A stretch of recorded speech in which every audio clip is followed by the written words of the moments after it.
Black Oni.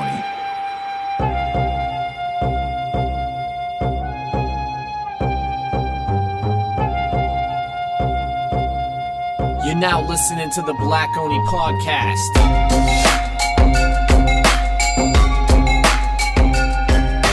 To today's show, first and foremost, first and foremost, audio lover, how are you doing, man?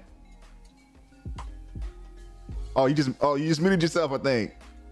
Oh, yeah, here we go. I'm doing wonderful. I am fantastic, man. You know, sometimes we gotta have every once in a while we gotta have some hiccups, but it's cool. Just a little song. How you doing, man? How you doing? Good. Just came back from a vacation in Cancun. Came back and I'm ready to kick some ass.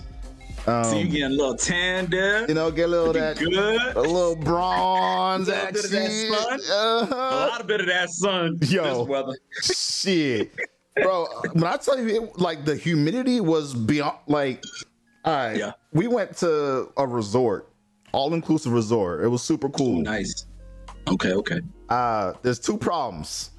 First problem was, my wife and I cook a lot. And more often than not, we order out because we're too tired to cook. Not because like the food is just better. So we got to a point now where like the steaks that I make at home, whether it's on a grill, because I just got a grill recently, whether it's on a grill or it's like in the cast iron or air fryer, like the steaks that I make are better than what I usually get at restaurants. So right. When we got it at the place we were staying at, I was like, damn. This is good because steak is good, but it doesn't compare. Exactly. Doesn't compare at all. So I feel like I got really good at that. And then the other thing is, man, like it was so you be chefing it up, whooping it up. Yeah, man, I got to make more cooking content because that seems to do pretty well on mine. I see you on the Insta. You know, you gonna get some cameras in the kitchen. You might do some live streams. What's up? I might do some live streams. I might do some like just videos and just have it set to record at certain intervals. Especially the outside cooking, I think that's going to be a big thing. The grill, hitting the grill up. Yeah. We have a 4th of July. We have people over. We had 20 people over. Nice. Which was more people than I've ever hosted for ever. Okay. And I threw down some smoked ribs. I threw down some flank steak. I threw down some smoked chicken wings. Okay. Some smoked hot dogs, and we did some smoked garlic as well. So we put the smoked garlic inside the burgers. Oh. Yeah. Shit was busting. Okay. Shit was busting. Yeah. Okay. Yeah, it was a good. You're gonna have to make me. I might have to fly out next year. I'm gonna have to fly out next time, bro. Just let me know. We got a room. Let me know. Gonna throw it down in the outside kitchen. Okay. And then the other thing too was that for some reason they just didn't have a lot of cooling options for a lot of the restaurants at the resort, so it was just unbearably hot in some cases. Like there was one place where it was easily like 92 or 93 degrees in there with humidity, and it was at night. What you mean? It's like more like outdoor spaces, you mean? There were like that, or there were outdoor spaces and indoor spaces, but a lot of these indoor spaces didn't have AC. Oh, okay. Or they didn't have fans, or like their AC was like set to a minimal. So like I was just dying in there, bro. Okay. Sweating, glistening.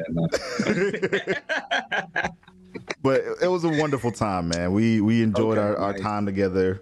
We were conceptualizing things together and talking about what we want to do next, and all that good stuff. So it was a great trip for all that. That's dope. Yeah, love to hear it. Yeah. What'd you cook for 4th? You threw down on the grill.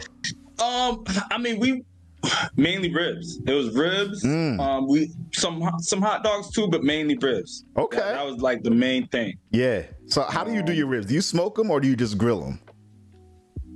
I just grill them. Okay. Honestly, but I marinate because we don't got a smoker right now. So I just marinate. Yeah. Night before.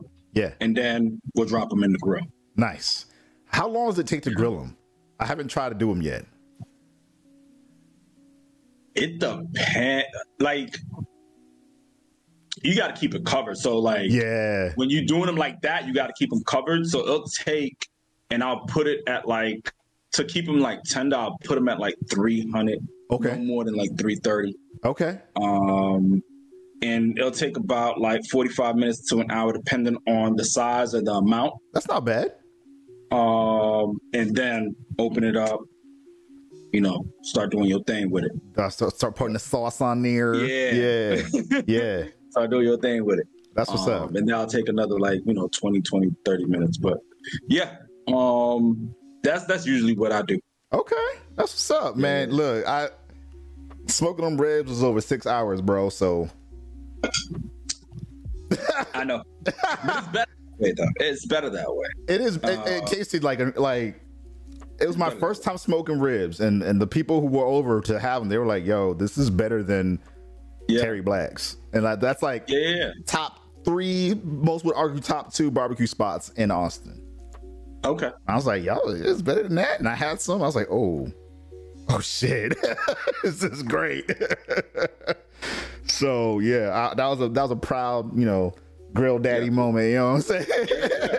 No, smoking is where it's at, because you're gonna keep them. You're gonna keep them in there for at least, you know, from everyone who told me, at least 4 to 6 hours. Yes. No matter what. Yes. 4 to 6 hours. Yes. Yeah. So highly recommend. And I know on like standard grills there is a way to smoke on those, but it's just a little harder. Yeah. Yeah. Whew. Yeah. Bro, all right, let's get to this. Let's get into this outline. Actually, all right, one more thing before we get into the outline. We were talking about the cribs. The cribs and where people should I say should live? All right. Yes, because you live in a place where people are always like for the audience here. Yes. I live in sunny South Florida, in Florida, right, where it's like one of the most hated, if not the most hated state in the United States of America. and I do think, and there's no other state that comes second to this state. I feel like the only other state that's like gets close to as much hate was Texas. Mm-hmm. And then like all the other states really don't matter, because like when you talk about states like Mississippi, like let's be honest, right? Like that's not going anywhere. Let's be honest, right? You know, I guess you could say Ohio, but like what's in Ohio? No, let me stop because I know there's a couple people in Ohio right now. Yeah. Shout out to y'all. Shout out to everybody. But Florida, right, is like really the most hated state, especially when you talk about the Florida man and all that. Right? No, seriously. And it comes to politics and people hate it as well. But I always say, like, you can't talk about a state like Florida when you have, especially when you look at the past 3-4 years, when you look at the influx of people who have come to Florida, and they're and like a lot of Floridians are not even from Florida, like they're transplants. So it's one of those things where it's like you could say something from, you know, the party of we shall not speak on right now, and the dominant party of Florida, and say, yo, like it's y'all fault because y'all allow people from y'all states to move to Florida, and they kept it low key moving to Florida, and they from the party that we shall not name right now, when y'all should have been moving to Florida to change the demographic in Florida. But y'all don't want to do that. Y'all want to complain about Florida. That's all I'm saying. Right? Y'all want to live in closets and pay y'all $2,000 rents. And it's fine. Like, y'all can live in closets. I'm not someone who likes to live in a closet. Like, I like my space. Right? I like my space. And just like you know, you listen, you're from the Northeast as well. Yep. Look, and that House Hunters, I don't know who here saw that House Hunters episode, but that's what I wanted to talk to you about, because now I got cable, so I need to like go back and watch that episode, but I need to know what episode it is. Okay. I'm thinking about doing a watch party on Twitch at some point. Please. That'll be good too, but I want to watch that like immediately, like today. Yeah. I can find an episode like right now. It was in and out of Austin city limits, house hunters. Like, give me the episode, season, and I think I'll find it today, and I'm gonna watch it. Yeah, it's on HTV Go right now.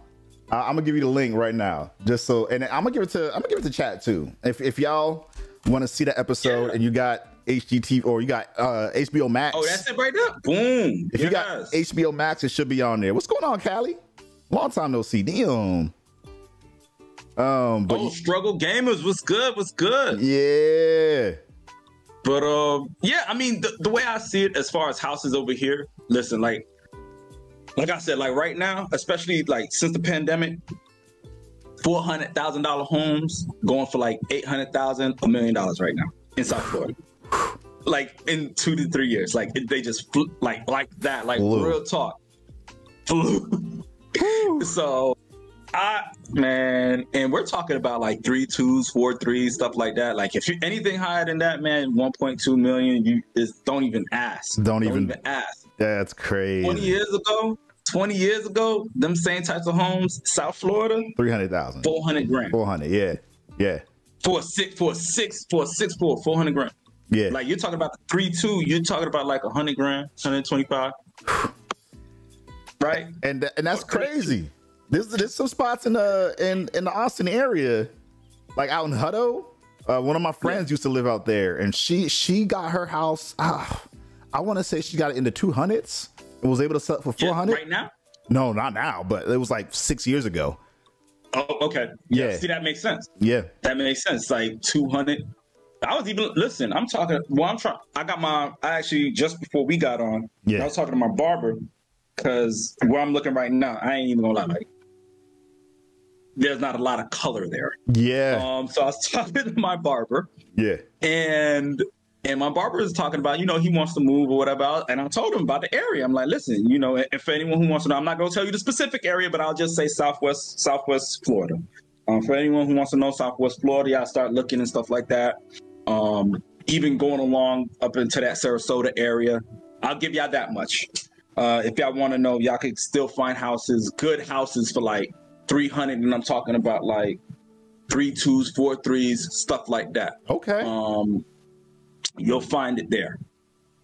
Now, there's not a lot going on right now, but I guarantee you, within 10 years, just because of the amount of development that's going on over there, it's gonna boom. It's gonna boom. Mm-hmm. Right? Within 10 years, it's gonna boom. So, like, especially if you ain't got no kids right now and you looking for somewhere or whatever the case may be, you may want to look. You may want to look around. I'll just say that. But I told my barber on his way right now. Right now. As we speak. He's like, what exit? It was like, yeah. Like I was on the phone with him right now, bro. And I told him about like 2-3 weeks ago. He hit me up today. He was like, yeah, like I'm on my way right now. That's so funny. Yeah, man. Yeah. When the opportunity comes knocking, you got to be there, bro. Yeah, you got to be there. Gotta be there. But speaking of opportunity, yeah. I want to take this moment to first and foremost say thank you to Audio Lover. Thank you to everybody who's already in chat. We haven't done a podcast in a long time, so yeah, the fact that any of y'all are here right now means a lot. I'm gonna try to do some more podcasting because I feel like a lot of people stopped doing podcasts, and there might be a demand for it again. Yeah, I believe so. Yeah. But beyond that, make sure y'all go follow the Audio Lover if you have not already done so. His information is right below his beautiful face. Go follow him on Twitch. Go follow him on Twitter. Follow him on Facebook. Where else do people find you?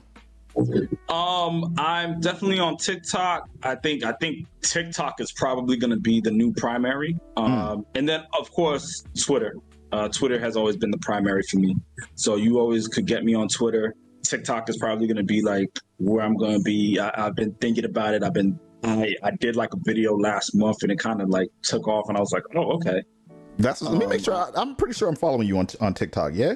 Yeah, and then YouTube, of course. YouTube, I'll never let that one go. So yeah, 100%. Yeah, bro. Like creating content is weird, man. Like TikTok can blow up, and then your other videos that you put on YouTube won't.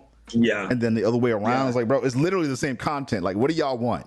What do y'all want? I think TikTok. I think it's more of how TikTok is designed, which is interesting. And I don't want to go too crazy. I think we could definitely talk about that offline. But like, I'm really intrigued on how TikTok is and the potential as a creator to really get the ball rolling from TikTok. I think that's what TikTok is, in my opinion, is like you could definitely get the ball rolling from there and move into other avenues.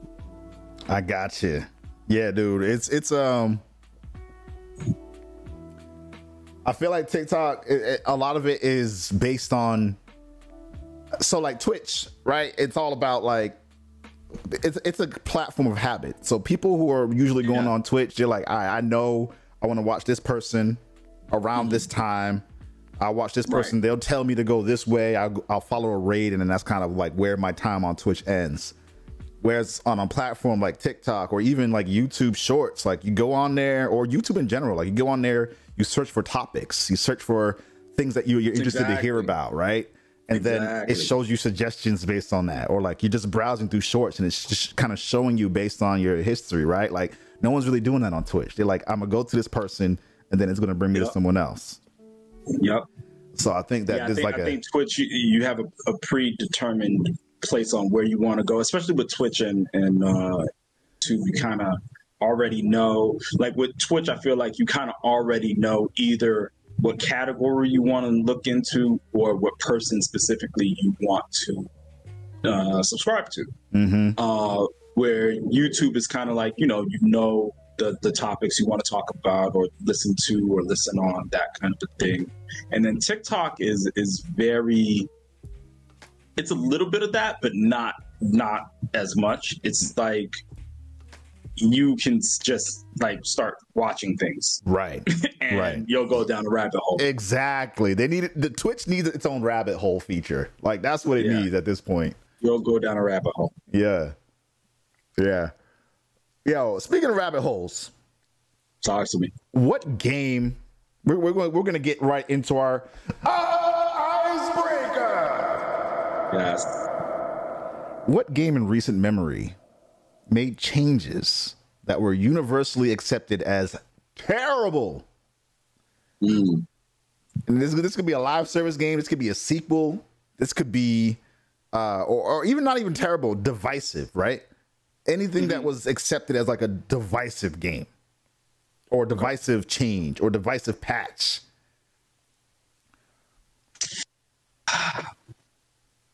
So, all right. There's two that come to mind. One is an iteration on a franchise, I think, Call of Duty. When Call of Duty went into Advanced Warfare, maybe, was it? Yeah. Where they were not doing boots on the ground. Like a lot of people were like, yo, what is this? Yeah. They had like little jetpacks and all that. I think it was either, was it Call of Duty or was it Black Ops 3? It was one of those. It was both of them. It was Black Ops 3 and Advanced Warfare, right? It was both of them. Yeah. Yeah, like people were like not feeling that one. Yeah. At all. Like not feeling those features at all. At all. But like it's weird too, because like some people were like, yo, this is so cool, blah blah blah. It's like Titanfall. And then other people's like, this is fucking Titanfall. You know what it is? I think people didn't want change on such an established franchise. Not that kind of change on such an established franchise where it was so focused on like that boots on the ground. Where I was part of, like, I didn't mind the change, but like I didn't play Call of Duty like on an annual basis. Like I always had breaks when I played Call of Duty. So I think when you play Call of Duty on like those, like people who play Call of Duty on an annual basis were like, this is a no-go. Yeah. And the other issue with it too was that it was so They made it so much of a hero shooter. It was like right when Activision Blizzard merged. Yes. People were like, what the fuck? Yes, especially, well, I don't, because I didn't really play Advanced Warfare. I played Black Ops 3, and Black Ops 3 was definitely a hero shooter. Yeah. Like, it was very specific, like, your skill set was very specific. Yeah. Yeah. That was definitely a thing. I remember that. Yeah. I'm pulling up an IGN clip real quick of what the game kind of was like. But this is a good example. This is a very good example. Whew. This game, like, it was not even a bad game. It just went so far away from what we like about Call of Duty. Like, we're fighting robots half the time. Yeah. It was very different. It was very different. Mind you, this was a Black Ops. Right. Like, this was on the Black Ops line. Yeah. Which, like, Black Ops 2 didn't, like, it was supposed to be a little futuristic. It was like near future, but like this was far future. Yes. Yes. Black Ops 4 was like, they didn't even have a campaign. They're like, this is gonna be whatever the hell we want. Yo, that part was wild. This is gonna be whatever the hell we want it to be. Oh my God. And they had to like really reel it back in, like, I think last year or the year prior with the Cold War. But yeah, that was the jetpacks and stuff like that. That was a thing. Yeah. That was a thing. I remember that. And Man, the robots. So many robots. I hadn't thought about this game in so long. And now that I'm seeing it, I'm like, God, like this was a different game. And people always complain, oh, Call of Duty just does the same shit over and over again. It was a completely different game. And then when they do something different, people are like, oh, they made too different. Yeah, they complain. They want to say that. And we're going to talk about that later on on that specific topic. Yes. Because that's how I feel about that specific topic. But this was such a different game. I don't think it was a bad game. What I did like about this game, it was 4-player co-op campaign. Right, it was. It was the one and only one that they did 4-player co-op campaign. Yeah, damn.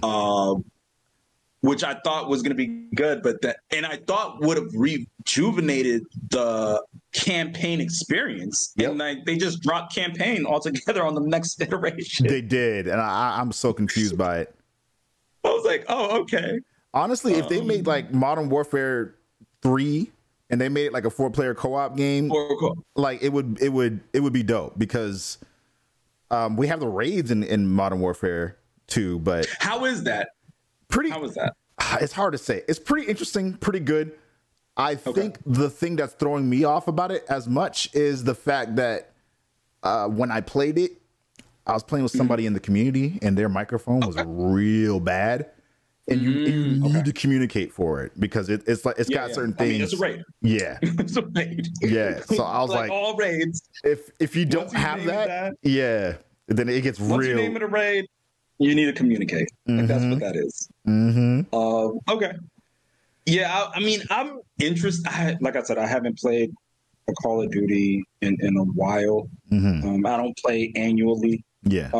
Modern Warfare 2 was one I kind of wanted to get just because they were talking about raids and stuff like that. But like, I wanted to see how they would go about that. Yeah. And I do think like, I don't know. I feel like campaign nowadays.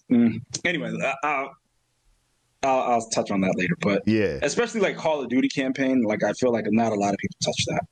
Which is like, a shame. Go straight to multiplayer. It's a shame because they do a really, really good job with them. Yeah. The other game I was thinking is when Destiny 2 did sunsetting. Oh yes, that was a change. I feel like and they finally like backtracked on it. Like, oh, you know what, we were wrong. Yeah, the outrage. Like I think 2 years, but they waited way too long. The sunsetting was another one. So explain to people what the sunsetting was. So sunsetting was a multitude of things that they decided to sunset. And I think that was part of the problem. Yeah. So Destiny 2, for those who don't know, they officially announced it as a massive multiplayer online shooter. Before they didn't know what they wanted to be, but like everyone was like, yo, this is a MMO. Yeah, basically. So with Destiny 2, you have your base game, which is, your first campaign, and then you have expansions following every year or every other year. I think that's what they're trying to do. They're trying to figure that out. So the first I want to say 2 campaigns, or maybe just the first campaign. After they, at the announcement of their 3rd expansion, they decided that they were going to start sunsetting. So they sunset the original raid, which means you could no longer play the original raid. They were going to remove it from the game, as well as the first expansion. So if you bought the first expansion, especially with expansions being anywhere from $40 to $60 at launch, right? Right, because if you pay for the entire year, like all the seasons, you're basically paying for another game. It's $60. But if you're just saying, okay, I just want to play just the expansion, and that first season it's $40, you just spent $40 and lost it. Yep. So there was a huge outrage there, because especially when it comes to the Destiny community, you spend a lot of time on that game. It's one of those games. It's for all intents and purposes a game as a service game. Mm-hmm. For all intents and purposes, you're going to spend a lot of time on this game. You're spending hundreds of hours within a year on this game, you know, getting weapons, getting armor, going through the story, that kind of a deal. Yeah. And the other part of the sunsetting, not only do you lose the content as far as the missions, raids, strikes, that stuff, the weapons you've collected will now be capped, so you can't use it for the next set of expansions. And if you use it, it won't hit as hard. Because there's a cap on it. Don't nobody want nothing like that. They like have certain weapons. Really bad.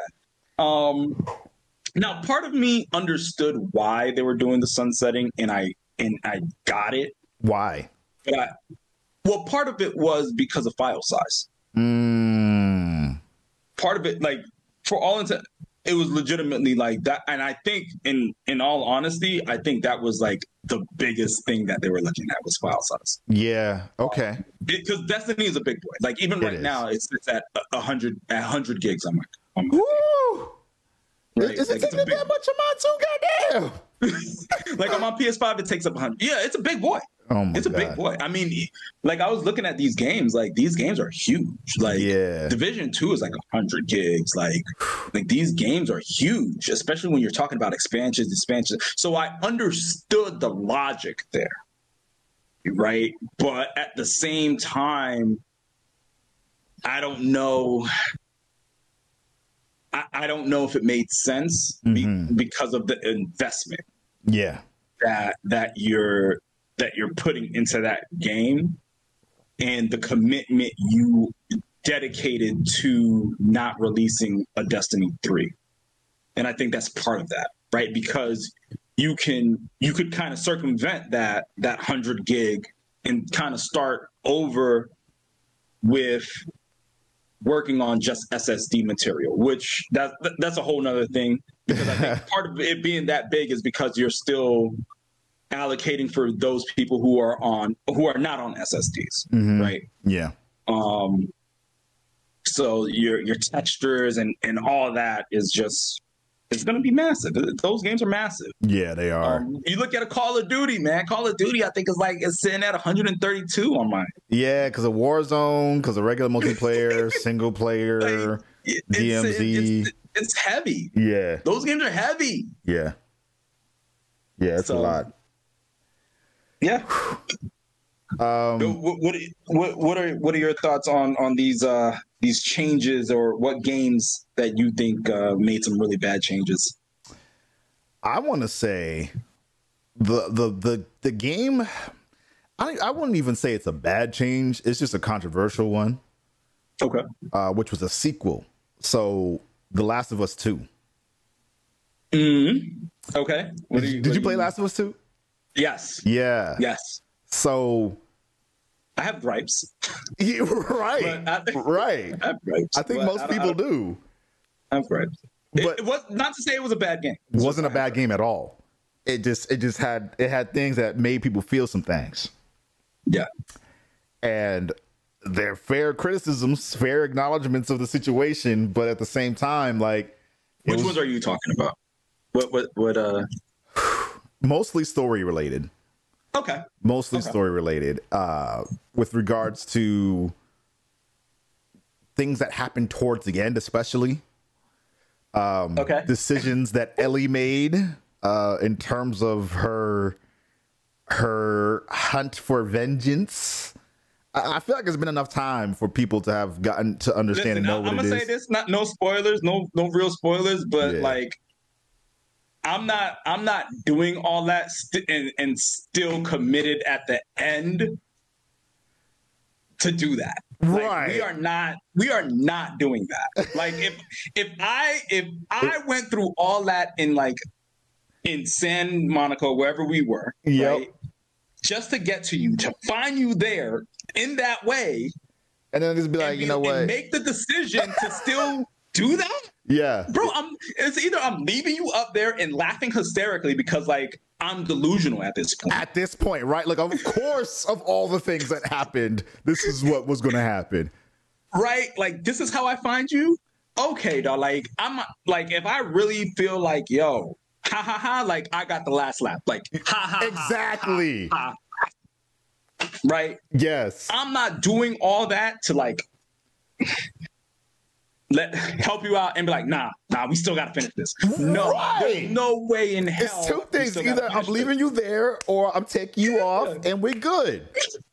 That's it. And then, oh my God, yeah. That's it. And I think that was the biggest outrage that most people had. Like, people were able to accept all the other stuff that happened, except the time jumps and the way and when things happen. I was fine to accept all of that. That was a creative decision. All of that. But at that point, I was like, bro, this don't make no goddamn sense.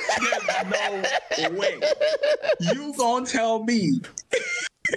Ain't no way. We got what? Ain't no way. Are you kidding me? Ain't no fucking way. Yeah, that is literally my gripe. That is my gripe with that. For you to tell me I'd spent 45 hours plus on this roller coaster. It's a beautiful long game. Yeah, it's not no Last of Us 1. Last of Us 1, 18 hours. We're good. Yeah. Start to finish. Yeah. You tell me I had to go 45 hours for me to do that? Bruh, come on, man. Come on. Look, but you know what? I'll let y'all live. It was a good game. Yeah. Yeah. It's fine. I'm going to take a quick bio break. Go ahead. If there's anything that you want to continue talking to the folks at home about while I'm away, it shouldn't take long. Yeah, no problem. Yeah. No problem. Listen, we're going to talk about Florida, y'all. And, do it. We are going to talk about Florida and how everything is not South Beach and Mickey Mouse. Because, listen, y'all got to have some more respect for Florida. And I'm not even going to say respect. Y'all just got to have a little bit more love. Y'all got to come out here to sunny South Florida. Y'all can come down to Mickey Mouse, visit Mickey Mouse, have fun with Mickey. If you like roller coasters, go to Islands of Adventure. You know, because I'm not mutually exclusive to any of them. Hell, go to Busch Gardens, right? Go to Tampa. Have some fun. Take the I-4. It's nice. It's a nice drive. The Bright Line is happening now. You could go from Orlando, I think it's next month or September, somewhere around there. But, you know, for a flat rate, you could go from Miami to Orlando. So you could hit South Beach and Mickey Mouse, you know, one day in Mickey, one day on South Beach and check the vibes. But understand this, like, just how you see it in the news, that's not how everyone is in Florida. Just know that. And Florida is not based on one specific person. I want to make that very clear. Like, do not define an entire state based on one specific person. Because, like we all know, we don't want to be based on one specific person. But I'll just say that. So, other than that, let's get back to the games. We're definitely going to have to talk about the games that we have been playing. I'll just go really, really quick on some stuff I've been playing. I'm kind of running through my backlog. So there's a game that I wasn't able to play back in 2015, which is Dying Light. I want to play Dying Light too, so I'm going back into Dying Light right now, which by any means is not like Florida. So I know people will be like, yo, Haran looks just like Florida. It's not true, people. All right? Do not compare Dying Light to Florida. Anyway, Dying Light first-person adventure? I don't know if I could say shooter. I mean, you can shoot in that game. Like, there are guns, but, like, you're, like, making stuff. You're making gear. It's wonderful. I think the weapon system is incredible, but I do think the mission quest is a tad bit repetitive. Just a tad bit as far as them sending you on fetch quests. And that is kind of my issue with Dying Light 1 a little bit. It does feel like one of those 2015 fetch questy kind of games, which I don't know. I don't know how I feel about that. I'm more than halfway done, I believe. I definitely made it to the second section of the game. And it's really, really good. So if anyone has Dying Light 1, I'm going to put a shameless plug here, and wants to go through it on PlayStation with your boy, definitely holler at me at the Audio Lover on PlayStation, and we could run through that. Other than that, let's see what else we got going on. Are there any other games that are universally accepted as terrible? Changes, that is. So going through my list right now, I don't know if there are any ones that I could like what is it? Final Fantasy 14 actually did the opposite, where the changes were like incredible. But like as far as like terrible changes, like who has some terribly changed games, man? Rogue Company. There are some changes in that game I really did not like. Like they started using the color rarity system. I have a peeve on that color rarity system stuff, man. I don't think every game needs the color rarity system. I feel like that's just something that is just used and abused in video games right now. Like I feel like if a game is going to be rare, like if you're going to make weapons and gear rare, like there's a reason why it's rare. There's a reason why it's a rare game. There's a reason why it's a legendary weapon, legendary armor, that kind of a thing. You can't just drop legendary weapons and legendary perks or epic perks on hero characters on a game and be like, oh yeah, this is the hot new thing and think the thing is going to be good. Not happening. I also feel like that was a thing in Warzone on Call of Duty. Don't like that, but you know what? I don't think as many people care.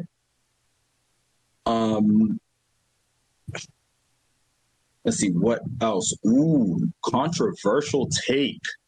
Assassin's Creed going to RPG. I loved it. There are people in that community that did not like that. I think it was a breath of fresh air.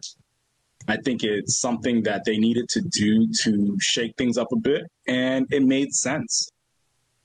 When you look at Assassin's Creed, like I can't, like I'm trying to play Syndicate right now, and like it's like, oh, Syndicate, like, and it's a good storyline, Syndicate, but it's just one of those games that's just like, I don't know, man. What are we really doing here after the whole RPG stint? Like, I can't just level up my assassin, but it is more stealthy in the sense. But like, I also feel like, well, it's more stealthy than Odyssey, in my opinion, but not as stealthy as Assassin's Creed 2 or 3 or any of those. Because like, what are you doing just riding around in a carriage and killing people in broad day? Like, you could legitimately kill people in broad daylight, and no one's like, oh my God, he just sent a body.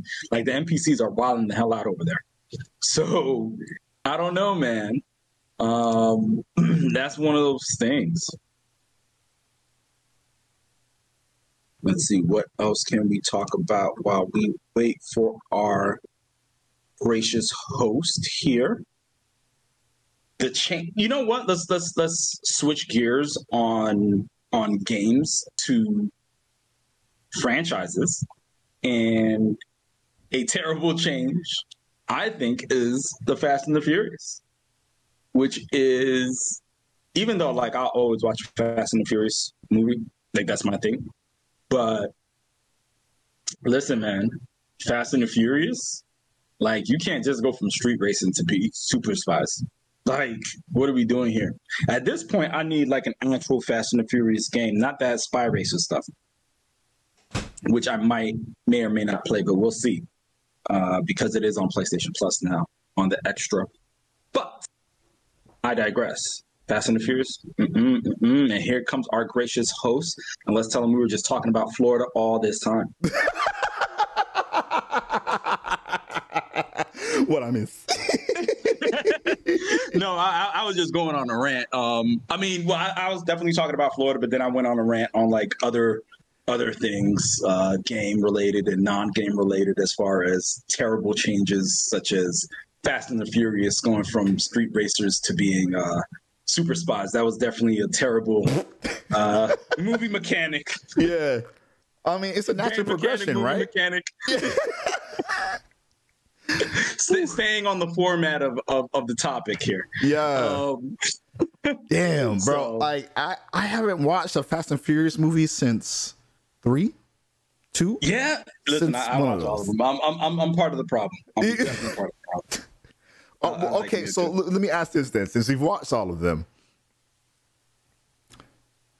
does the plot, or rather the overall feel, change much throughout the progression? I mean, you mentioned street racers and super spies. Okay, it's 5. 5 is the pivoting point. Okay.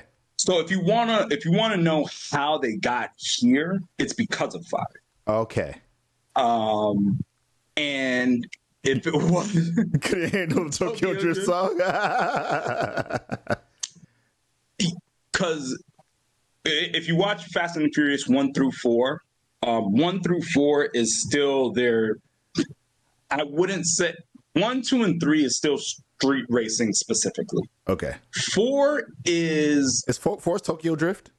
No, 3 is Tokyo Drift. Okay. 4 is them bringing back Vin Diesel into the mix. Okay. And him trying to figure out, like, I have to go back and watch 4 because I don't, there's a pivot to, like, they're still criminals in a sense. Okay. And he's trying to figure out, like, he's trying to get back into the life. Okay. Where 5 is they're legitimately criminals, but they're legitimately running heists. Like, that's what they're doing. They're running heists. And then 6 is because they're running heists so well, they get recruited. Like they run heists so well in 5 that they can't legitimately get caught. Okay. That they get recruited by like the government or something. They get recruited by the government. Gotcha. Yeah.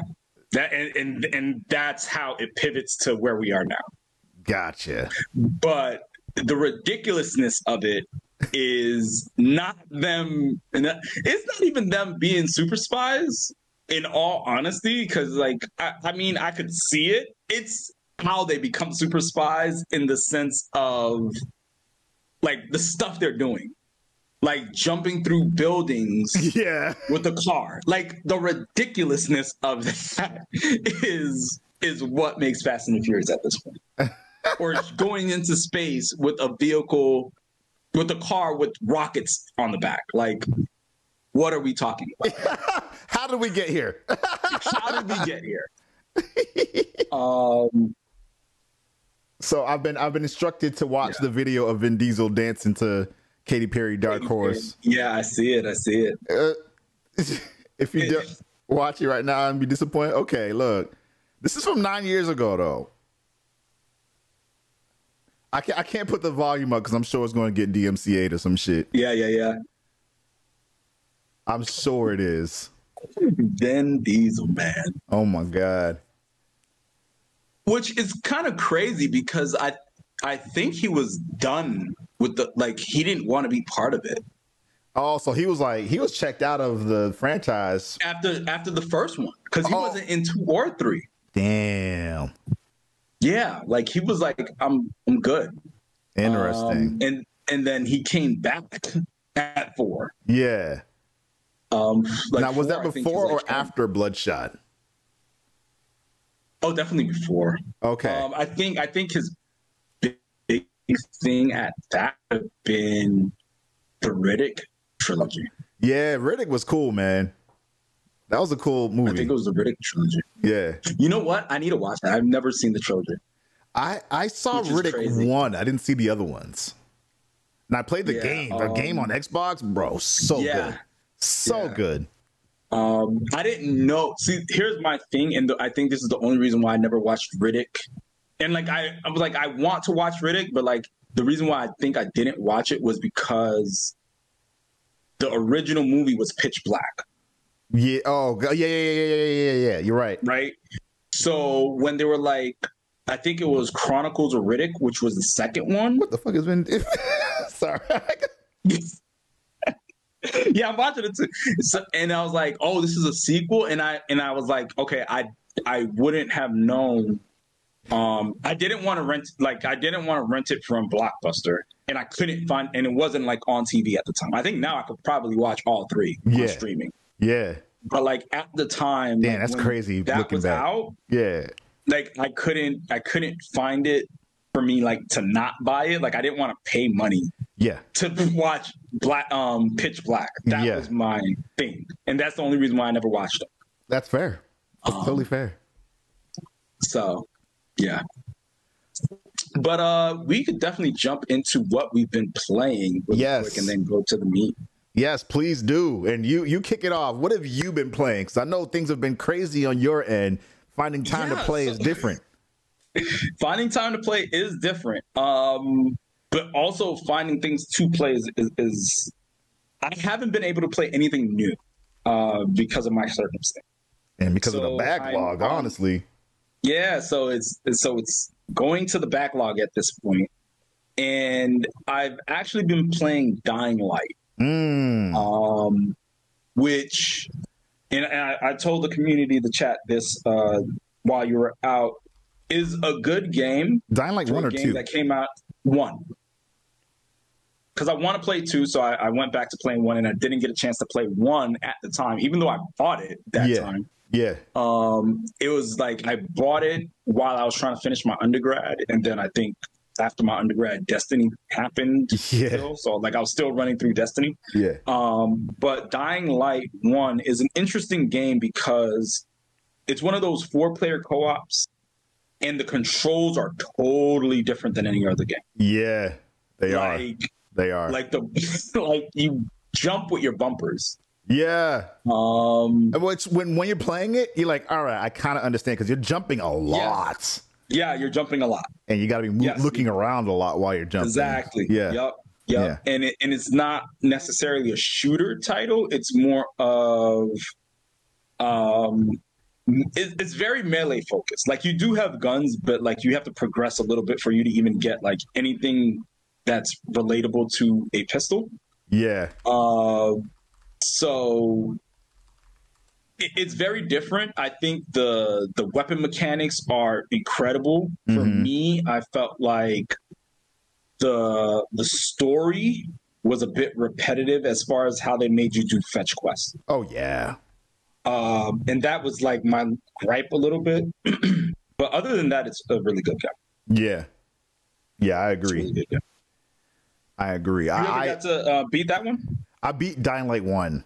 Okay. Did not beat Dying Light 2 yet. I have it, and I've been well, actually we were just talking about it in chat with Callie. Dying Light 2 is really good. It just throws a lot of like a lot of story at you.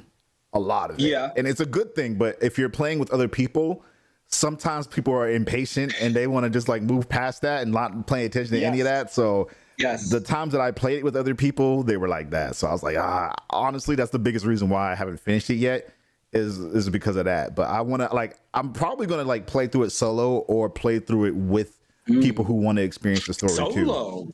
Yeah. That's yeah. I don't know if I'm ready for that. No, Dying Light. Yeah, no, because it's one of those games that's like it's very unforgiving in its progression. It can be. It can be for sure. Nah, I'm not. It's very unforgiving, my guy. Like you die, you lose. Yeah, you're losing a lot. You are. You're losing a lot. But I mean, they give you a lot of tools to not die, so that's why I'm like, all right, there's a lot of ways, especially when you get farther. But that day-night system, like I'd be just like, I'm like, nah, we'll just sleep until morning. Yeah. We're not going through anywhere at night. Not with these volatiles out here. it gets worse in 2, though. I will say that it gets. I won't say anything other than that. Okay. Yeah. But no, the story is definitely dope. Mm-hmm. I'll say that. What you've been playing, dude? It's been mostly Warframe. I've been back to playing Warframe again. Genshin Impact. Okay. Street Fighter 6. I'm obsessed with that game. Yeah. Obsessed. That's good. And then what else? That means they made a good one. They did. They really did. Good. And as much as I love Guilty Gear, the fact that this came out crossplay, it came out like servers running relatively smoothly. Okay. Mechanics are easy to get into, and for newer players, they have a lot of options for getting in. I think my biggest gripe with the game is I don't even know. I don't even have a real gripe. Like the game is as a fighting game, it's like as close to perfect as you can get. I guess my only gripe is that my favorite character could use a few more tools to make her better. That's it. Or a few more ways to make her better, like frame data or stuff like that. Okay. But yeah, those are the main games I've been playing lately. I mean, I obviously sprinkle in a little bit of Call of Duty every now and then. And yeah. Are there any games you're looking forward to in the next couple of months? Honestly, I'm hesitant to say this because I feel like things can easily and probably will go wrong. Starfield. Okay. Yeah. Okay. Starfield. I want it to be good. I want Xbox to have a good game. Mostly because you're gonna get that on PC, right? Obviously. Yeah. 100%. Are you playing on controller or are you gonna play mouse and keyboard? Probably mouse and keyboard, but I might try controller just to see like how it works. I also need to like upgrade my PC, so I don't know. I gotta look at the minimum. You think you need to upgrade your PC for that one? I don't need to upgrade my PC. It might be better if I do. And I built this PC back in like 2015. So it's old now. It has some dated components. But the graphics card I have in here is a 1080. We are now on the 40 series. Like I am over 3 generations behind. They're about to probably announce another generation like next year, so I might just wait until then. But yeah, I can still play a lot of games that I want to play, and they still look amazing. So that's kind of a testament to how well they designed the 1080, honestly. Yeah. But there's certain things like features like DLSS, which kind of help with performance. I literally don't have access to that feature at all. Okay. So there's little stuff like that, honestly. All right.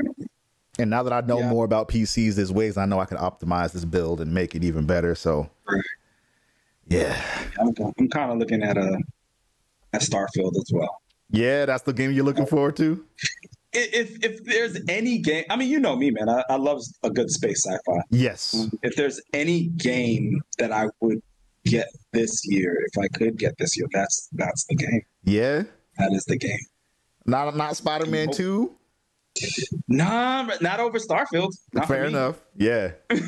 Yeah. I mean, not to say Spider-Man 2 is going to be a bet, but like, I'm so ready for it. But I've been hungry for a good space. Like, I know like now we're getting like a lot more, I feel like space sci-fi coming out. Yeah. But there hasn't been like a really good one in my opinion that's like I feel like there's been more like time after time like fantasy titles.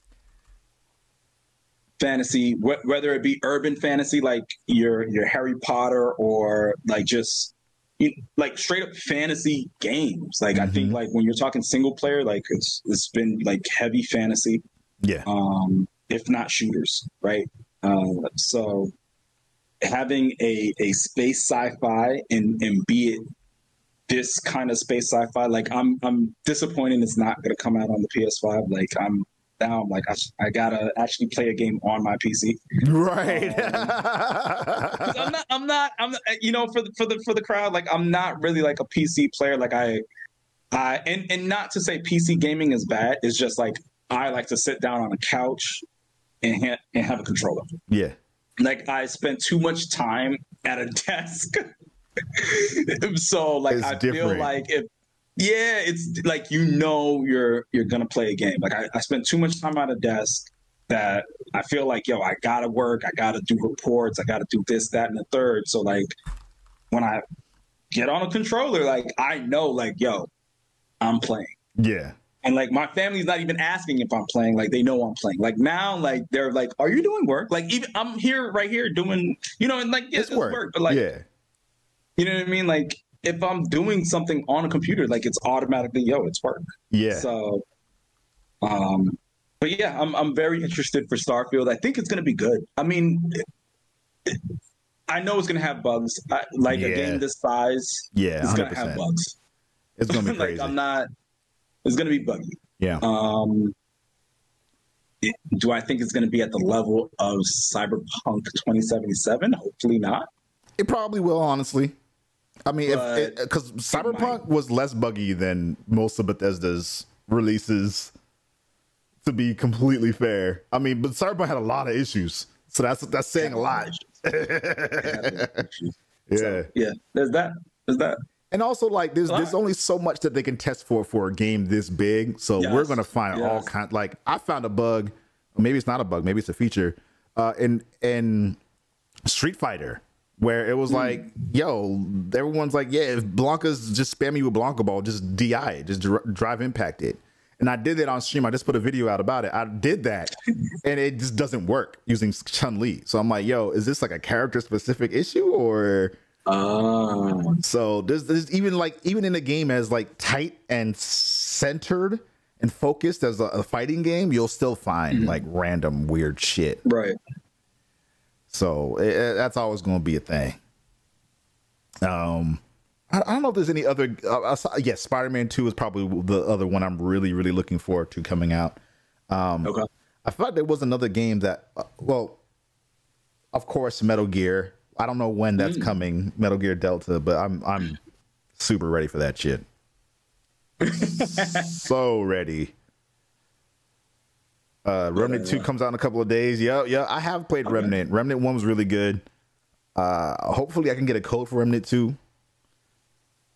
Because as y'all know, I'm trying to save up to try to buy a new PC and like upgrades for the house too. So there's all types of little shit. You got to do exactly, and that's part of why I haven't been able to play anything new really. Yeah, adulting. So, adulting. Yeah, for sure. Yeah, for sure.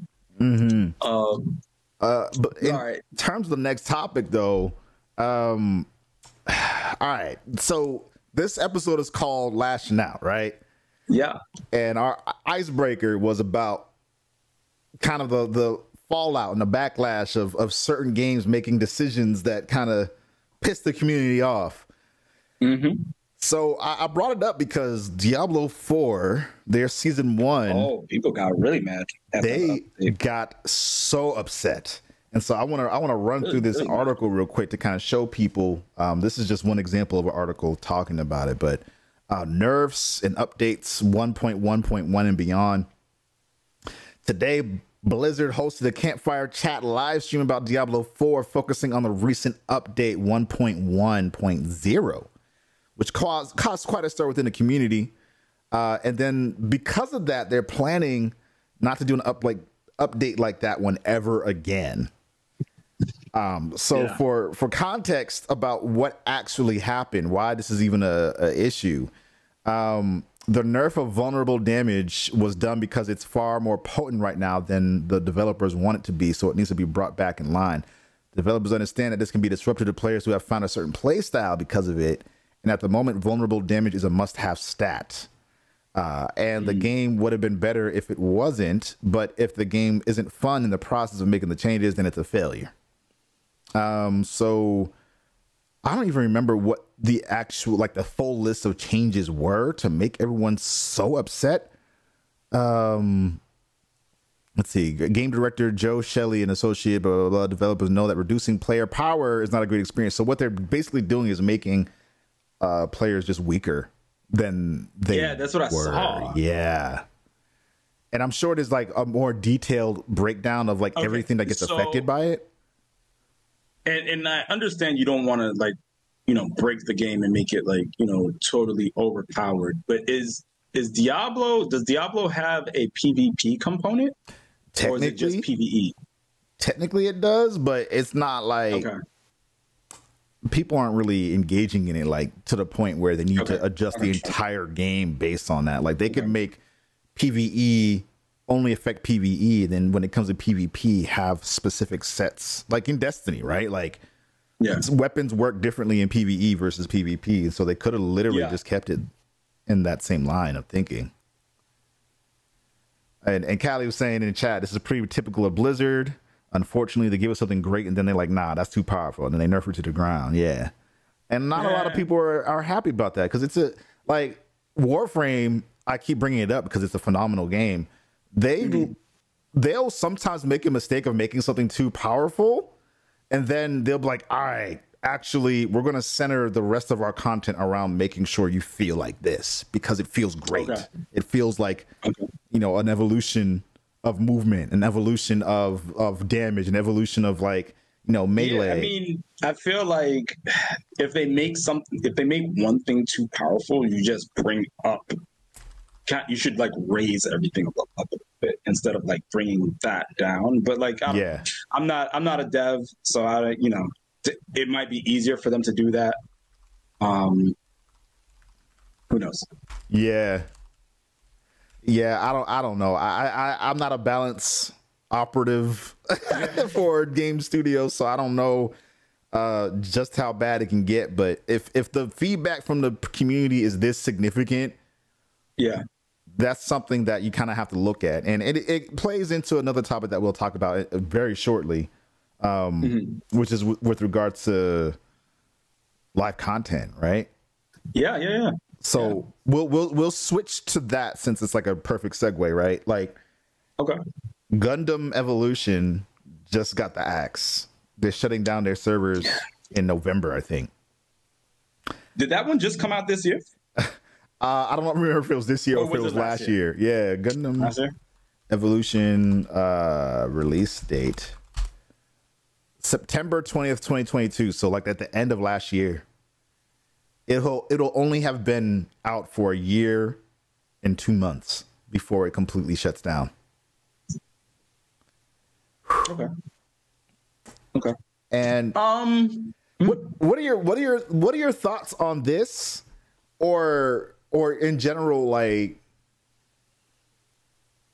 what are your thoughts on the state of live service?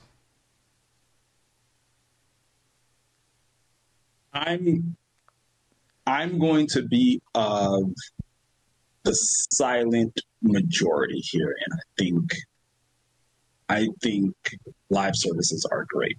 Okay. And I think most people think that. And the reason why I think most people think that is because the numbers don't lie. Like, most people are playing Apex, Fortnite, Warzone, Genshin Impact. I mean, you name it. Like, the top games are game as a service games. Yeah. So now you can say, or you can argue that everything doesn't need to be a game as a service game. And I will agree with that. I agree that everything does not need to be a game as a service game. And I do think game studios really need to fundamentally understand when they should make a specific concept a game as a service game. Yeah. Right. Could Genshin Impact have been a successful game as a service game? I don't know. I think that all depends on, first and foremost, I think with not Genshin Impact, sorry, Gundam. I think it all depends in that one, the amount of people who are into Gundam to begin with. Mm-hmm. And then you have to look at, all right, how many of those people play games? Mm-hmm. Right? And then you could kind of see, all right, is this going to be successful or is it not going to be successful? I don't know what they were aiming for. Yeah. For that Gundam title, for it to be successful or not successful. Yeah. As a game as a service game. Mm-hmm. But like, for instance, Avengers. Yeah. Right? Like that's a straight up game as a service game. Yeah. And I think Marvel's tried twice or twice at least on times. console. Yeah. Oh, okay. At least on console and PC. Okay. Right? That they've ran this game as a service route, right? They did Avengers and they did that Marvel Heroes that I know of. Gotcha. And both times it failed. Yeah. But I think when you're looking, especially when you're looking at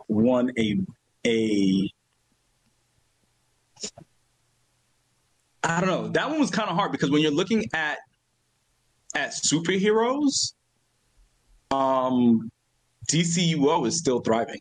Is it? It really is. That's kind of sick. It really is. And you're talking about a game that came out in 2011, right? But like, I think they understand their expectations for that game. I think that's what that is. You get what I'm saying? Like,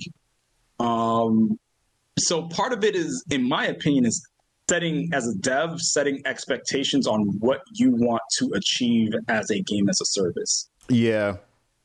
Yeah, and having a clear definition of that, and then like, what does it look like when it's not that? Like, you always have to have a contingency plan, right? Like, yeah, because we just talked about it, and I know people were getting outraged from the then president of EA saying people don't play single player games, but like, I'm in that mind state, especially when you look at Call of Duty. When you look at all these single player games that have multiplayer attachments to them, in the Xbox 360 PS3 generation, you would play a whole Call of Duty campaign before you jumped online. Yeah.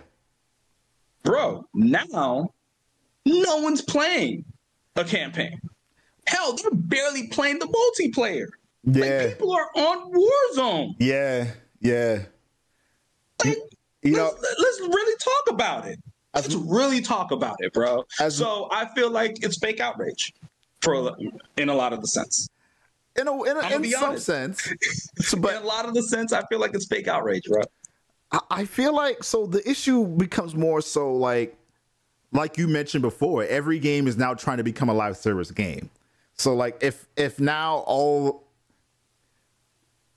But I think part of that is because so many people are willing to pay for pay the microtransactions on live for those specific games, though, not for every game. Complain about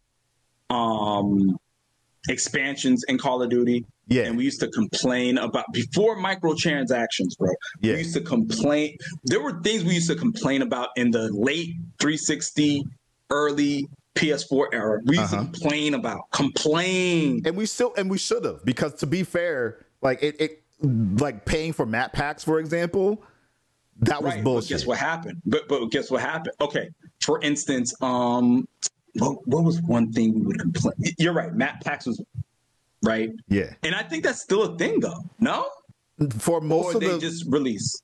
So like for Call of Duty, like there's no more map packs. It's like everybody they just release seasons. They release seasons and they release new maps in those seasons, and they're like everybody gets access to them because that means everybody gets to play together.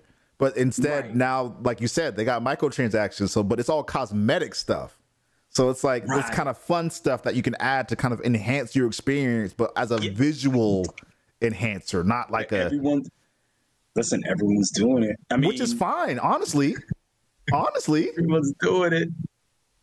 But then you see that's where the money is. Yeah. So if I'm gonna sit here and I just make, and I'm not saying, don't make your Spider-Mans and your Spider-Man 2s, right? Like, or your Wolverines. Like, people are gonna want to play those games, but those games are not getting the kind of retention that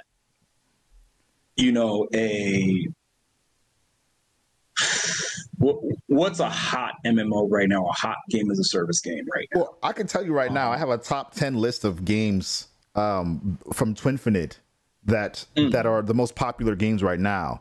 And again, these are most of these games are either free or they're online multiplayer.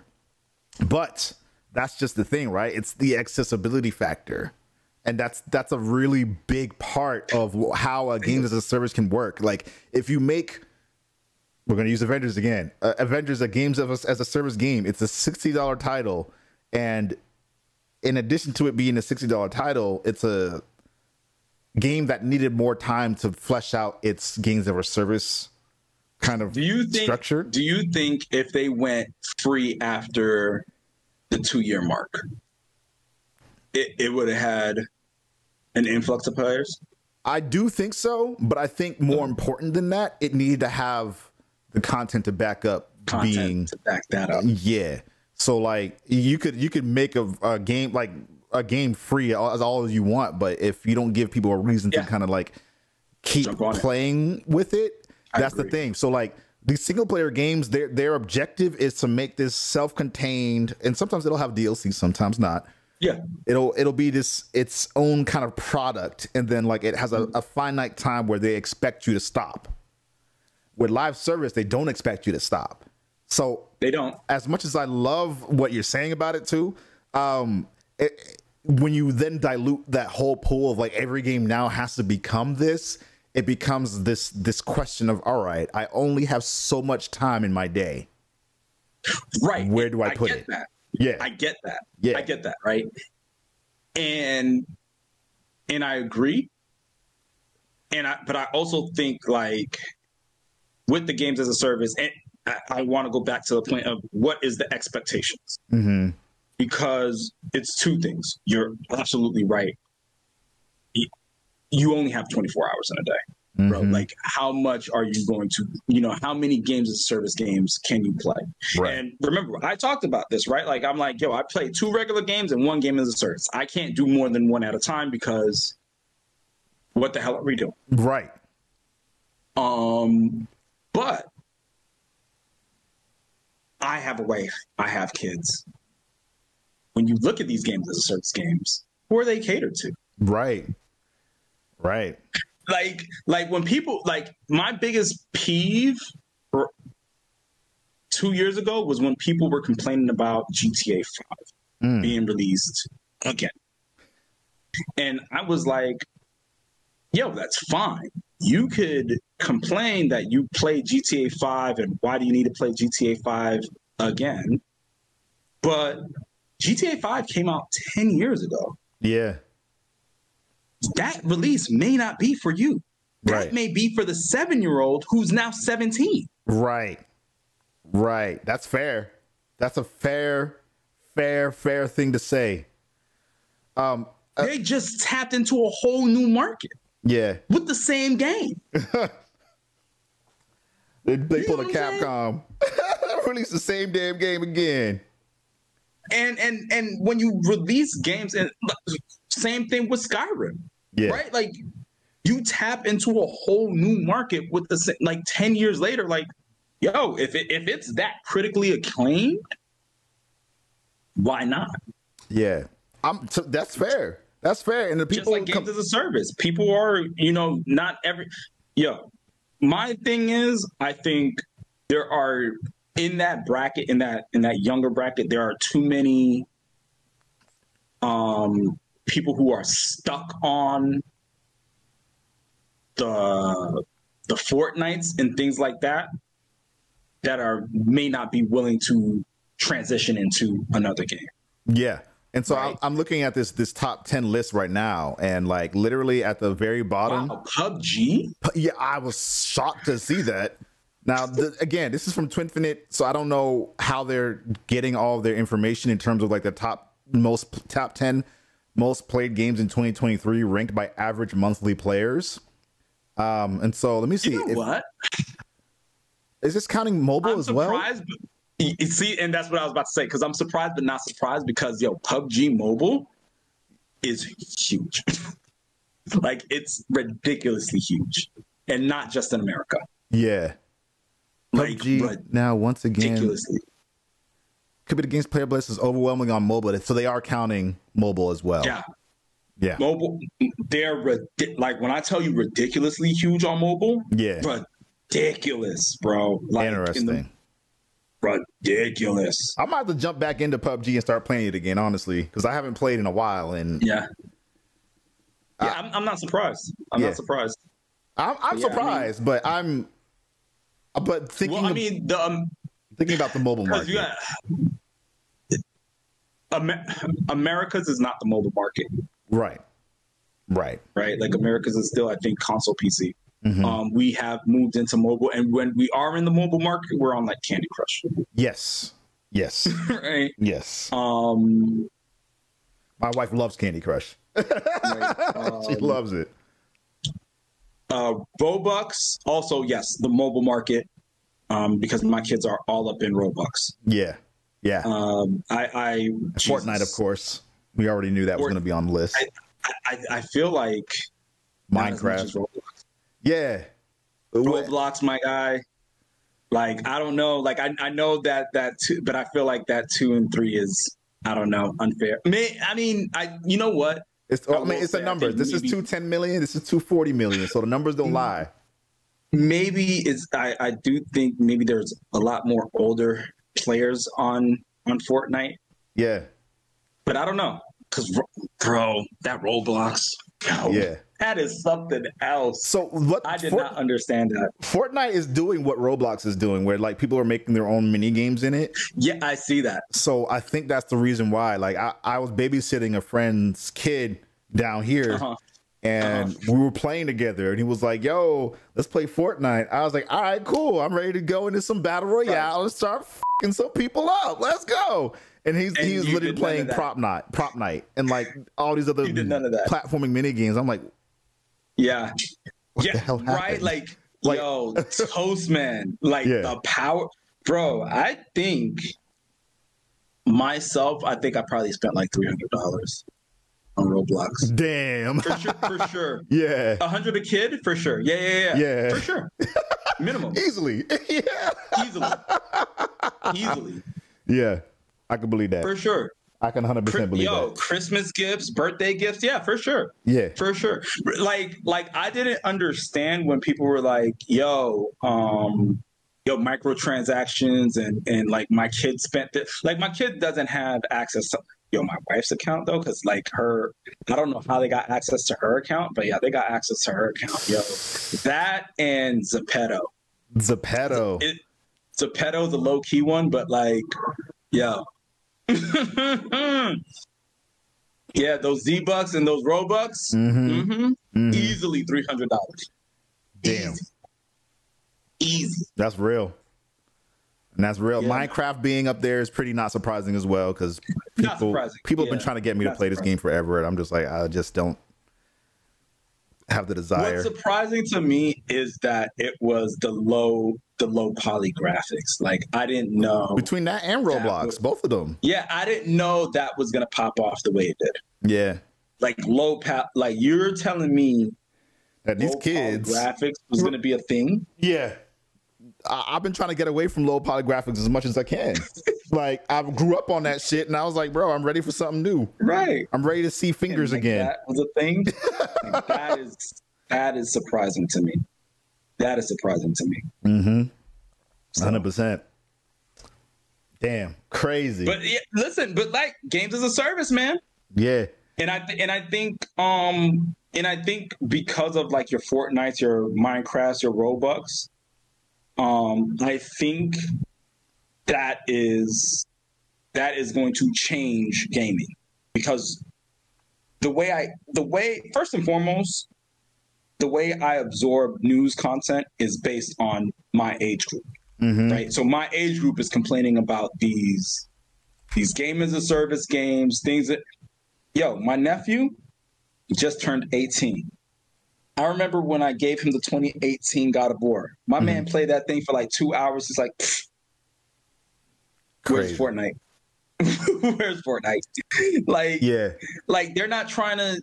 They're not trying to play something different. Those single player games, bro. They're not. I'm sorry, they're not. So here's something interesting to think about too, though. These top 10 games are all games as a service games, but they've been around for a long time, and there haven't been many other games that people have been playing that are live service that go outside of this 10. Okay, so I will say this. It's how you want to do games as a service. And when you look at your number 2, your number 3, your number 4, right? Number 2, number 3, number 4 are the future of gaming, in my opinion, in how, and I say it's the future of gaming is because who's playing it now, and it's the youth, right? It's the youth and how they're playing it. They're playing these content mod-driven type games. Yeah. Right? Like I could play, if I really wanted to play Sonic, I could play Sonic on Roblox. It's a game within a game within a game. You get what I'm saying? I could play someone's version of Sonic in Roblox. Yeah. I could play. My kids love Five Nights at Freddy's, but they played like the Five Nights at Freddy's version on Roblox. Yeah. Yeah. There's also like a Call of Duty version in Roblox. Like they Call of Duty version in Roblox. Yeah. So when we look at this, I think like those are those kind of games that this next generation of gamers are going to want to play. I don't necessarily think in that low poly sense. I think obviously it's probably going to be in higher res and those kinds of things. Because like Fortnite is number 2. Like let's not get it twisted. Right. Number 1 is realistic. Number 2 is like cartoony but still defined graphics. But I think like people are like these gamers are going to want to play different experiences, and especially when you look at like the indie stuff, you know what I mean? Like the indie stuff is very different in experiences. I think there's a place for single player titles. What I do believe, as far as single player is concerned, and I don't think people want to hear this, is I think easy and normal mode are going to be the dominant game modes in those titles. Oh, 100%. I mean, normal is probably already the most dominant prior to like the last 5 years. Easy, like I think because more people have been introduced to gaming because of games like Fortnite, because of games like Roblox or whatever, Minecraft, and like the easy mobile games that you play, like more and more people are getting into the world of gaming, but they don't necessarily want to be challenged to the same extent that many of us. I don't think it's necessarily challenged though. I think it's time. It could be both. It could be both because like think about Street Fighter 6. What they did with that game is they implemented something called modern controls, where it still allows you to engage in kind of like flashy combos without having to learn that much. So to your point, right? The time commitment that's involved to having to do that, but it's also but even in like it's the ease of being able to do it. So like the reason why they can save that time is because it's easy, and the reason it's because it's easy is because they made the mechanics simpler and more digestible and more accessible to the person. So even if it's not necessarily they're saving time by doing it, they're able to experience that instant gratification of accomplishment which is again tied to the difficulty. A lot of reasons why people don't like fighting games is because it's hard. Like fighting games are hard, but this game is doing so well because they removed that barrier. And I think Street Fighter is like one of the harder ones as far as the mainstream titles. Like when we're talking about Mortal Kombat, Street Fighter, Tekken, like those are like legitimately like the mainstream fighter games. Like you could put in the other games too, but I think those are like fighting community games. Yeah, like Smash Bros. Out of the Smash Bros. Yeah. You know what? Smash Bros. Doesn't consider it. Well, the community does, but the company doesn't. Yeah, fighting game. They consider it a party game. Yeah. Yeah, the company considers it a party game. Yeah. I was like, wait, people what? be getting competitive as fuck in that game, bro. Yeah, I was like, wait a minute. I thought it was a fighting game, but I guess. Yeah. I digress. But yeah, I mean, in my opinion, I think like that's why I always like kind of like never really got into Street Fighter as well, is because like it is a very competitive title. Like you are really out here on Street Fighter. Like if you could play Street Fighter, I feel like you could play fighting games for real. Yeah, 100%. Bro, did you play the demo for Street Fighter 6? No. So I was gonna say that sounds like a no. So you should try the demo and try modern controls. Okay, so the demo is available for everyone, because I remember when they released beta, and I was like, I missed beta. I didn't even care to look at it anymore because I didn't even know they had a demo out. So they have an actual demo out. You can play as Ryu or Luke, I believe. I think those are the only two characters you can play as, and it kind of gives you the lowdown of like the modern controls, how that works. I would suggest trying it out and seeing how it feels. Not to say that you got to go buy the game right away after that, but no. Yeah, I mean, I'm gonna definitely take a look at what I'm gonna, as far as the end of year, what I'm gonna actually cop. I'm waiting to see what the November is looking like. Yeah, 100%. So, yeah, dude. And speaking, well, we kind of touched already on Street Fighter 6. You know, being successful, it sold over 2 million units. That's wonderful. You know what I'm saying? So it's a for a fighting game to sell as much as it did, that's dope. Within a month. Within a month. Yeah. And they just announced DLC character Rashid. They didn't announce him they didn't release him in the game yet, but they showcased him, and I haven't even seen the trailer yet. I'm waiting to do it. Was that through Comic-Con? They did that during Comic-Con? Before Comic-Con, I believe. Okay. I want to see the footage. I want to see how he plays. I don't know if I'm going to do it right now because obviously, do you want to do? Aren't you playing right? Are you going to be playing after this? I haven't decided what I'm going to play after this because now that I saw PUBG on that list again, I was like, damn, I forgot about PUBG, bro. Okay. I might play some Street Fighter after this. I might play some Exo Primal. You mentioned Dying Light. I was like, damn, I missed that game. So like Dying Light 2, I kind of want to jump back into it. Yeah. So I don't know. Yeah, like I said, man. I mean, my thing I have a huge backlog, and my huge backlog is primarily due to these games as a service games. Right. And that's the other thing too, right? Like you want to play these other games. You do, but I think when the thing about games as a service games is more appealing because you can play with friends. Yeah. Right. So like when you talk about a single player game, right, and you look at your games, and I could tell you within the last 5 years, I've probably started at least 6 games on an annual basis and only completed maybe 3, so half of that. Yeah. And I'm talking about single player titles. And it's because I always go back to some sort of game as a service game to play. And what they do is they make you like have to log in to get this thing because it's going to go away. Yes. So they're very manipulative.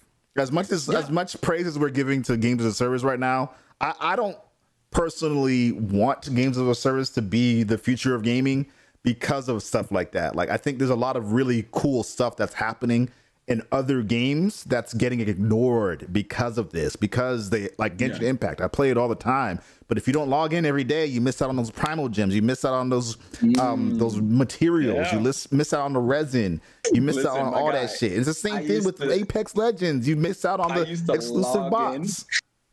I used to just log in and log out, bro, like for certain games, just because, like, especially when I was like back in school and shit like that. Login bonuses. I can't. Yeah, bro. Like, just let's get the login bonuses. Let's call it a day. Yeah, that's the best I could do. But yeah, man.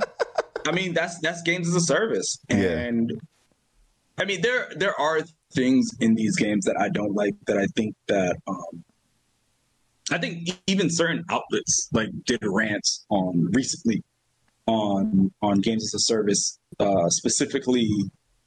Because certain games failed. And I feel like, one, there needs to be an understanding of what game as a service is. Yeah.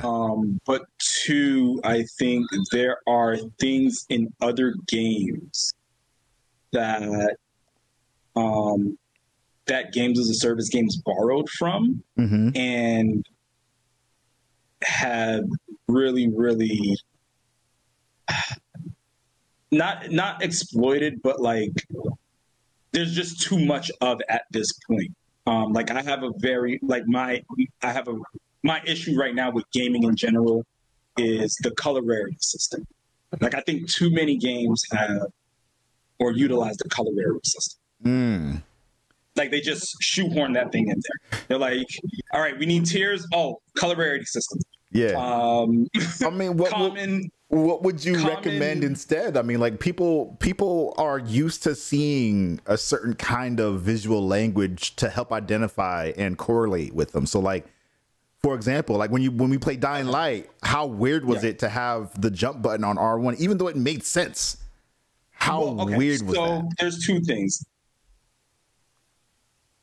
The color rarity system for me, in my opinion, when it's specific to, and I think you could do color rarity without doing common, rare, epic, legendary.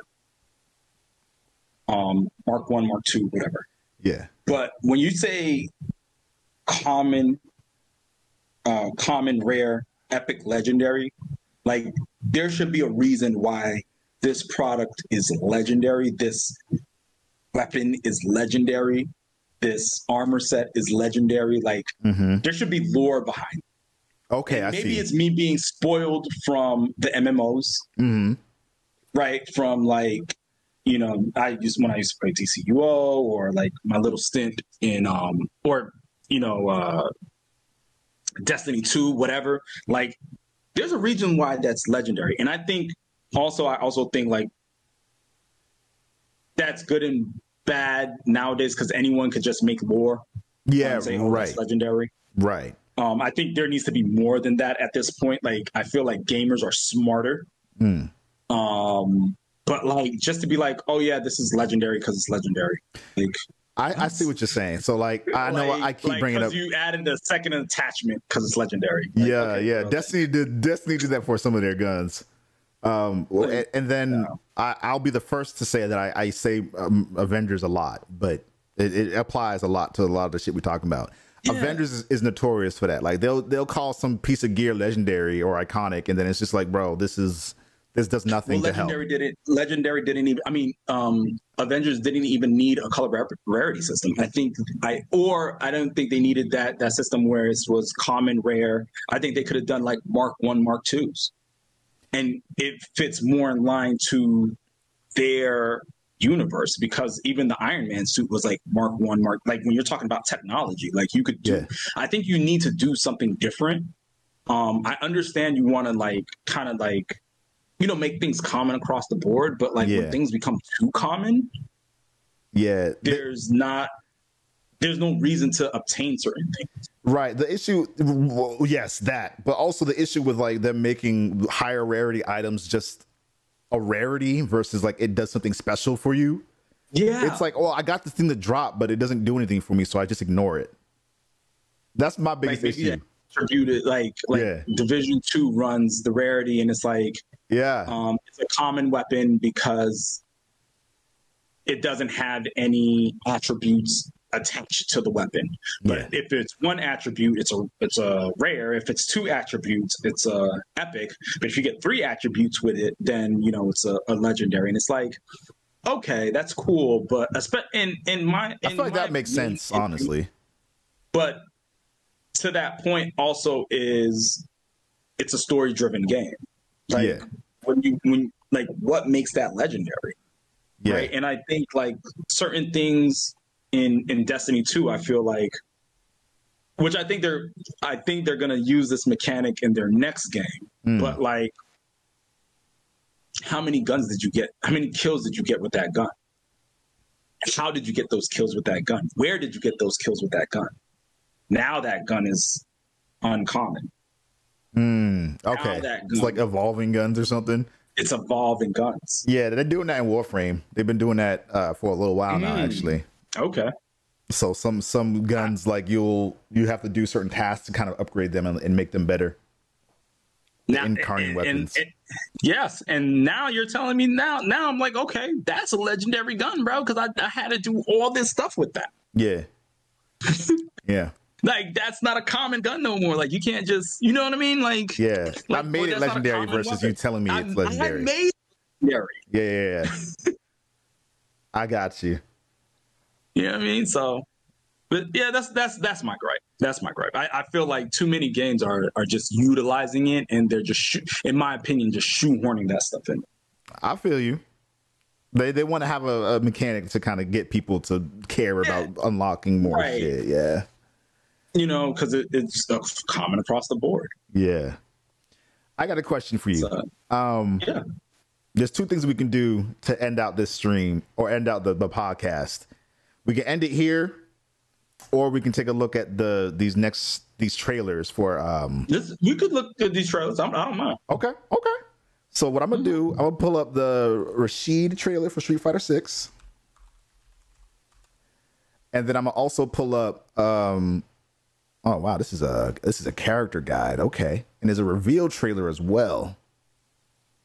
I think we're just gonna do the root character guide. And then there's also a MK1 DLC. I didn't even look at the trailer yet because I was gonna do my live reaction. Either. I just saw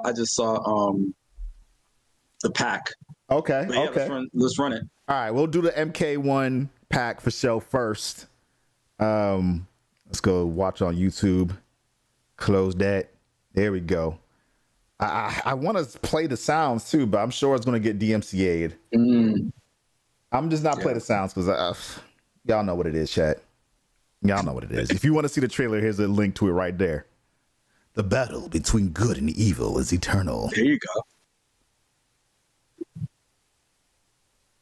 Oh, we got Omni-Man. Yeah, okay. Damn, he looks good. He looks amazing. Who the hell's that? They got Peacekeeper. Oh, okay. Quan Chi.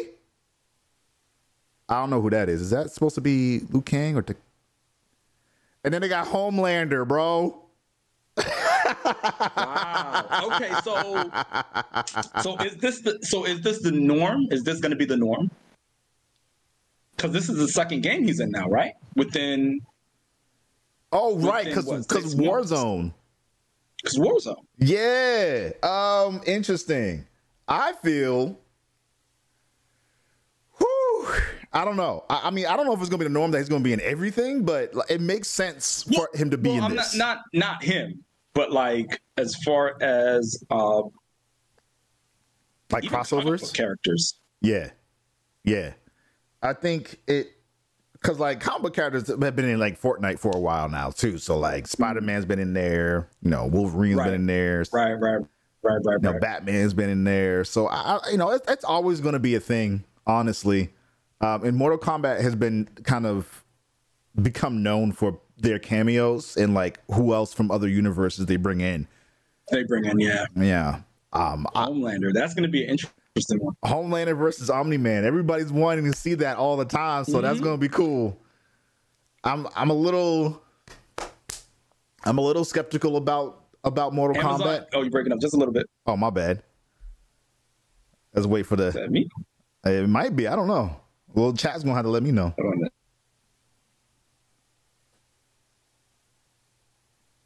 that me?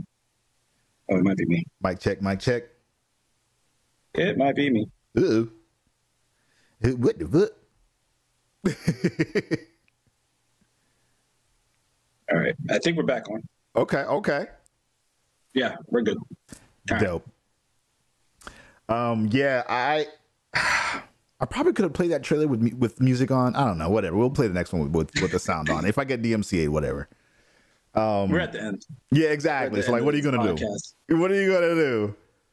All right. So like, okay. So my thoughts on Mortal Kombat 1. I feel like the biggest issue that I have still hasn't been addressed with the game, which is like a lot of their combos. You have to like put the whole shit in before it even all happens, and it's like, yes. Why? You gotta. Why? Yeah, you do.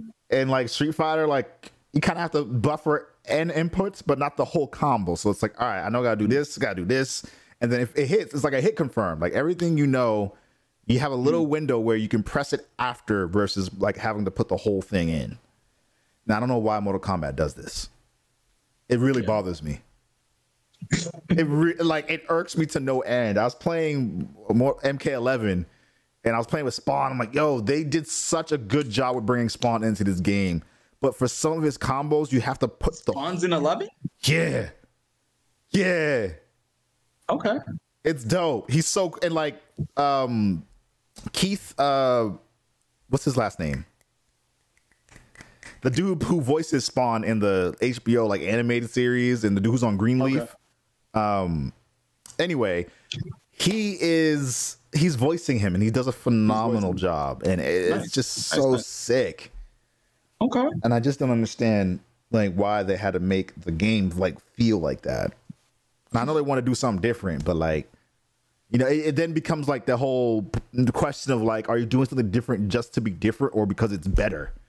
And it feels like they just did it to be different. Yeah. Anyway, we got this Rashid trailer. Everybody's been telling me to watch this Rashid shit. All right, so let's look at it. Oh wait, hold on. There's no music. My bad. That's my fault.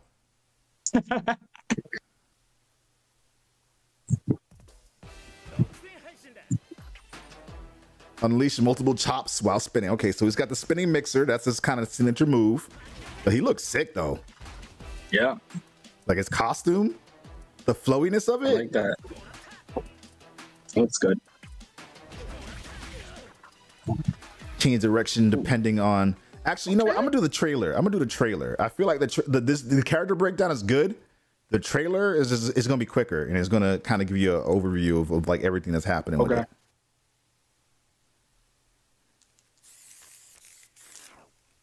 Yeah, Street Fighter 6 is. Yeah, it's lit. It's so lit. But there's this one with Street Fighter. It's always funny because it's this one parkour. Like I can never get out my head now. Every time I like even look at Street Fighter, you probably seen the clip, and I forget. That is a beautiful man.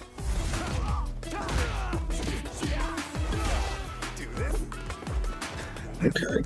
Okay. Oh, geez. Okay. Okay, taunt. Okay, combos. Okay, air throw. Yo, he's kind of sick. That taunt is nice. I know, right? Yeah. Welcome to the stream.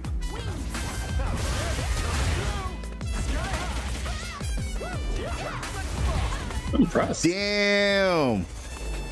Did you ever play Street Fighter 5? Yes, I have. Okay. Yeah.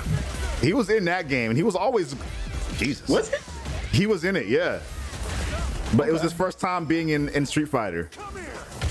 Because I only played it a little bit. This is a sick level 3. Holy shit.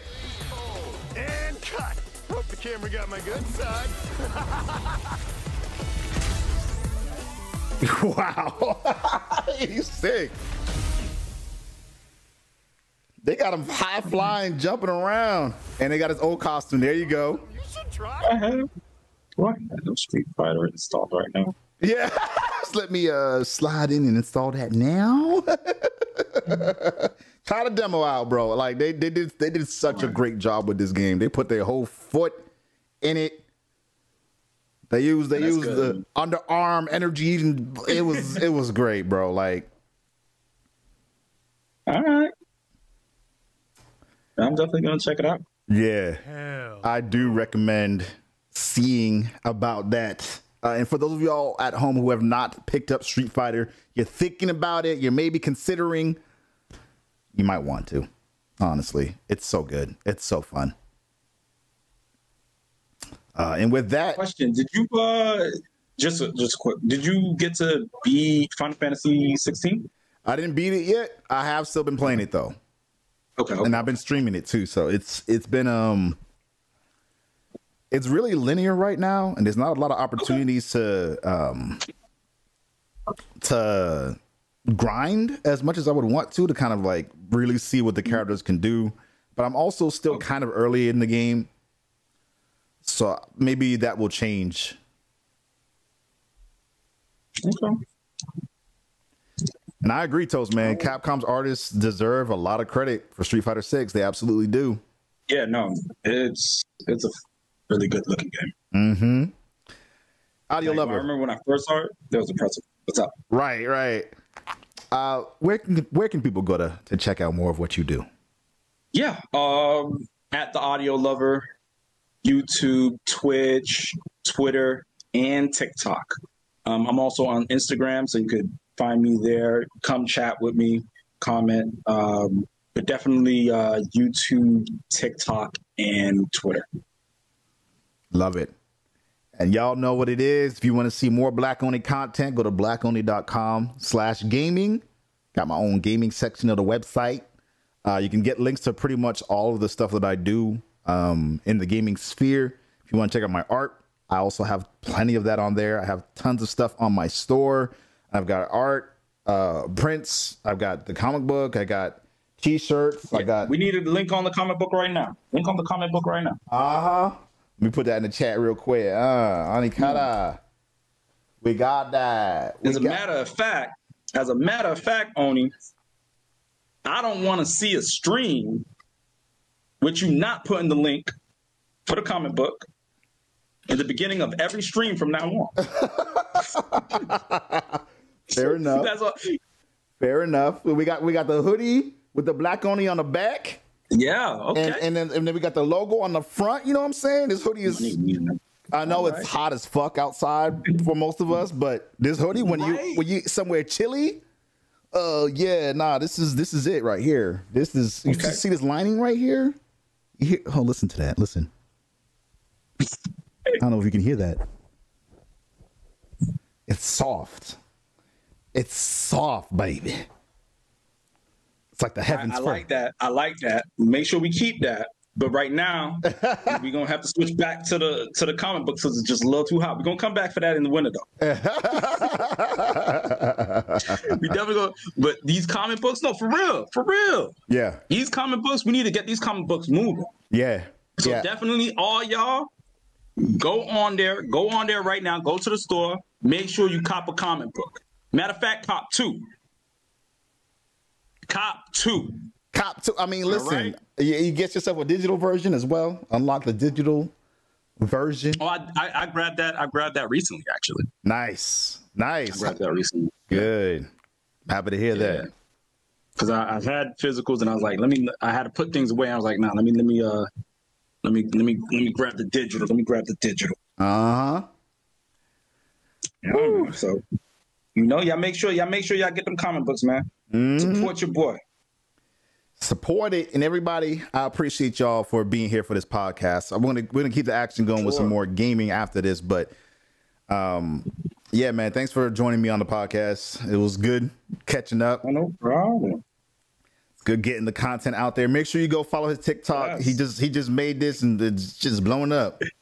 Yeah, I mean, I'm definitely gonna make more content. I know exactly what I'm about to do now on TikTok. I actually thought about it earlier today, and I was like, you know what? This is talking to you. I had this backlog idea for a while, so it's gonna be a lot. It's gonna be a lot more backlog content, but got to get through this backlog. So I need a reason to do it. That makes sense. I need a reason to do it. So you're gonna see a lot more me dipping into this backlog a little bit. Got to do it. You got to. Man. Everybody else, what are you about to do any streaming today? No, I'm not. Okay. Gotcha. I'm about to make me some food. Shit, right? I'm about to go downstairs and warm up some food and then get back to it. Yes, there you go. TikTok right there for Audio Lover. Perfect. Yeah. And then see what I might play. Mm-hmm. See if I'm, because I'm like I said, I'm trying to get through Dying Light right now. Yeah. So like that's kind of the main thing I've been playing. Mm-hmm.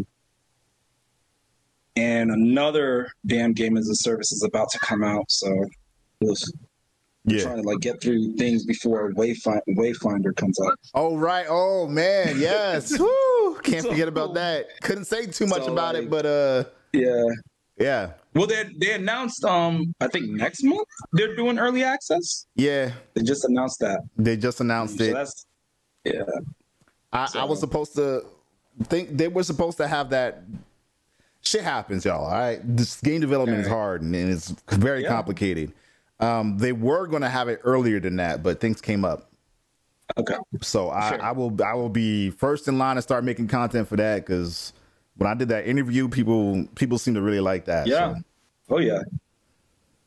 And they have a very active Reddit community too. So I didn't know that. Mm-hmm. Mm-hmm. That's what's up. That's where a lot of your views came.